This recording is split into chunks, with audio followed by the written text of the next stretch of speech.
mengawali karir politiknya itu dalam kacamata pengkhianatan. Cuman saya sih tidak pernah berharap bahwa Pak Prabowo seperti Abraham Lincoln, karena Lincoln itu setelah berkuasa pada akhirnya perang saudara di Amerika Serikat. Nah, kalau saya melihat itu adalah sebuah tindakan yang sangat menyakiti hati umat muslim, sangat menyakiti hati umat muslim. Kita tidak tahu tekanan geopolitik yang terjadi terhadap Indonesia, mengingat si Trump itu lagi gila-gilanya sekarang ya. Ya sudah, pokoknya kebijakan harus benar. Kalau dia bisikan yang nggak benar, saya nggak akan terima. Lalu Anda mengambil wazir yang baru lagi, yang bagus, menteri-menteri, pendukung-pendukung yang baik, biarpun tidak atas nama kelompok, supaya aman.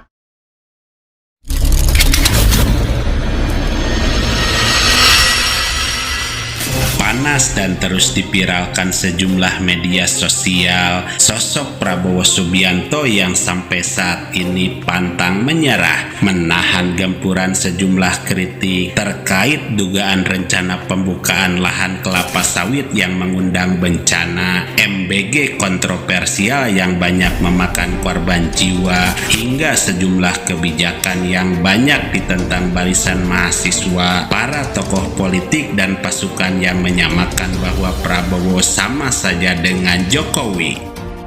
Prabowo yang berpikir keras bagaimana bisa membangun negara dengan tangannya sendiri, yang pada akhirnya Prabowo diduga menuruti sejumlah arahan Jokowi hingga disebut sebagian orang telah mengkhianati barisan yang dulu mendukung, namun beliau tak pernah peduli.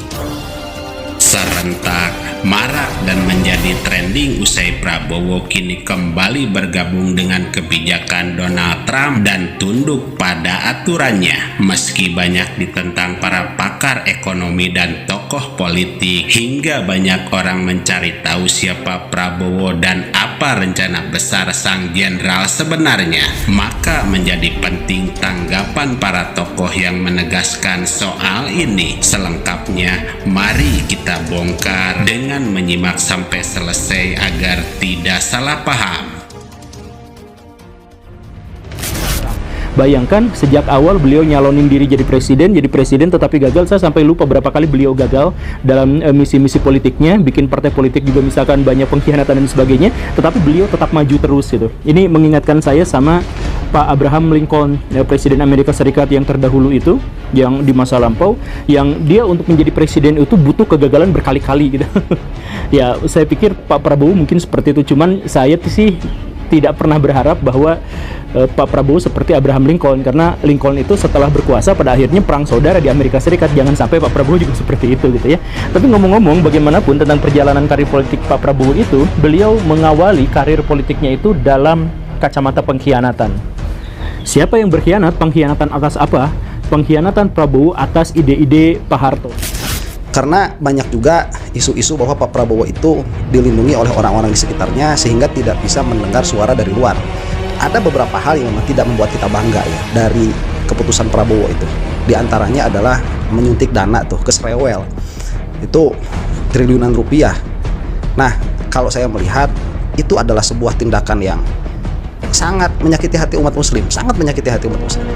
Tetapi ada satu pandangan lain yang bisa kita lihat di situ, bahwa kita tidak tahu tekanan geopolitik yang terjadi terhadap Indonesia, mengingat si Trump itu lagi gila-gilanya sekarang ya. Kemarin itu sampai Presiden Maduro itu sampai diculik, itu udah kayak anak TK aja begitu ya. Membuat kalang kabut memang geopolitik. Saya tidak memahami itu bagaimana efeknya, bagaimana dampaknya, bagaimana tekanannya. Cuman ya kita bisa melihat itu sebagai tekanan kepada Indonesia yang pada akhirnya memaksa Prabowo untuk melakukan hal itu, adanya suntikan dana. Inilah sang presiden Indonesia yang masuk Islam usai menikah dengan Titik Soeharto, anak dari mantan Presiden Soeharto yang lahir 17 Oktober 1951. Adalah seorang politisi dan perwira tinggi militer Indonesia berdarah Jawa Banyumas, berasal dari Kebumen, yang menempuh pendidikan militer selama 28 tahun sebelum berkecimpung dalam dunia bisnis, politik, dan pemerintahan, yang berhasil menjadi Menteri Pertahanan hingga menjadi Presiden. nenek Prabowo yang bernama Raden Nganten Surat Misiswo Diharjo, Raden Wirawijaya III keturunan dari Raden Wirawijoyo II, bangsawan Mataram yang ikut berperang di pihak Diponegoro, yang jika ditarik ke atas maka ujungnya Brajo Minartani yang konon putri Ki Ageng Pamanahan, pendiri dinasti Mataram Islam. Dan dari sinilah banyak yang mengatakan bahwa Prabowo memiliki garis keturunan dari Sunan Giri.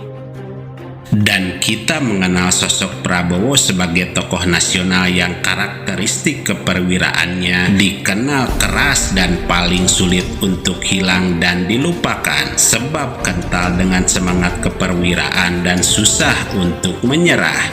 Tercatat di beberapa kasus bagaimana Prabowo lantang dan keras dalam berucap hingga sejak awal beliau menjadi presiden, dan meski banyak kritik tajam, Prabowo tetap lantang bahwa sejumlah kebijakannya yang ditentang banyak orang. Prabowo tak bergeming dengan menyanjung sejumlah kebijakannya yang banyak menyerupai Jokowi yang diduga tak mendengar masukan untuk perbaikan negeri. Sementara ini di Indonesia mereka memfatwakan bahwa makan bergizi gratis itu haram. Jadi orang yang mengkonsumsinya itu juga haram. Jadi di sini mereka mengajukan 5 argumentasi kenapa makan bergizi gratis itu mengkonsumsinya itu menjadi haram. Yang pertama, itu makan bergizi gratis itu mengambil hak dari fakir miskin, dari hak-hak mereka atas kesehatan, atas pendidikan, dan atas makanan untuk diserahkan kepada orang-orang yang sangat kaya dan sudah mampu. Begitu. Nah, hitungannya adalah sebagai berikut. Anggaran makanan bergizi gratis itu 335 triliun rupiah di Indonesia di tahun 2026. Nah, anggaran sebesar ini itu akan memotong anggaran-anggaran pendidikan sebagai berikut.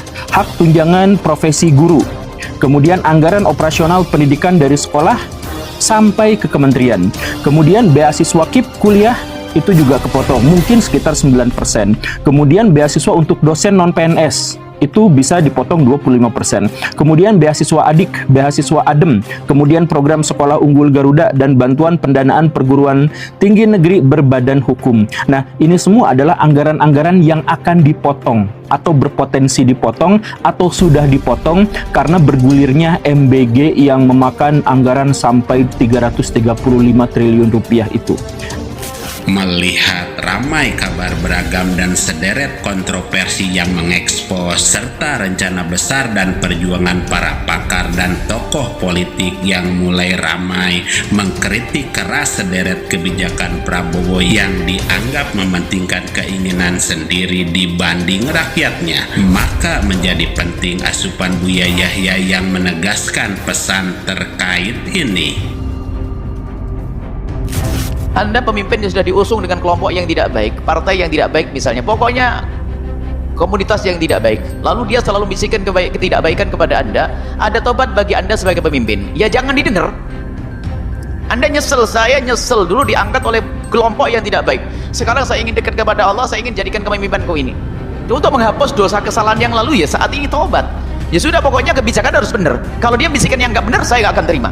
Lalu Anda mengambil wazir yang baru lagi, yang bagus, menteri-menteri, pendukung-pendukung yang baik, biarpun tidak atas nama kelompok, supaya aman. Gimana pendapatmu tentang ini loh? Yang ngusung saya kan suka gelitikin saya gini-gini. Saya tidak senang nih, gimana kira-kira? Petunjuk orang soleh. Ya Pak Pemimpin, jangan. Ya sudah, jangan diikuti. Tobatnya seperti itu, jangan lalu mengikuti. Tapi saya sudah terlanjur janji jelek lah. Jangankan sudah janji, pakai sumpah pun batalin itu. Biarpun janjinya pakai sumpah, akan ada ceritanya Sayyid Abu Bakar Siddiq bersumpah tidak mau melakukan kebaikan, akhirnya oleh Rasulullah suruh batalin sumpahnya kok demi kebaikan. Ya maka pemimpinnya tobat. Dan ketahuilah wahai para pemimpin, jika Anda di antara yang mendengar suara ini adalah pemimpin, lalu Anda diberi oleh Allah kesadaran yang mengusung Anda adalah kelompok yang tidak baik, yang di kiri kanan Anda tidak baik, berarti Anda diberi hidayah oleh Allah. Tinggal Anda jangan mengikuti bisikan yang jelek, dengar bisikan yang baik yang menjadikan Anda dekat kepada Allah.